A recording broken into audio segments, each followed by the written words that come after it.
Hello guys, welcome to my channel.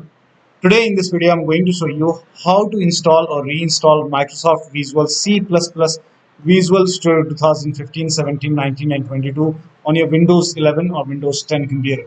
Now for this, copy this link. The link is provided in the video description. Open this link in a browser. It will take you to Microsoft website.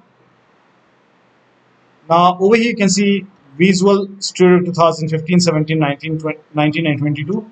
Download x86 and then download x64 version. So you have to download both x86 and x64 and then run both the exe file. So click on it.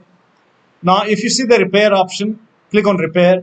If you see the install option, click on install. So you might see the install option. If you see install, click on install. If you see repair, click on repair, click on yes to allow. Run the second file as well. Again, if you see the repair option, click on repair. If you see the install option, click on install. In my case, this is already installed, so it's telling me to restart my computer. So make sure both the files are installed on your Windows 10 or Windows 11 computer. Now once installed, you will see a restart option. So click on restart. Make sure that you restart your computer, and after the system restart, you should be able to install Visual C++ file on your Windows 10 or Windows 11 computer. So that'll be all. Thank you so much for your time, and please like this video and subscribe to my channel.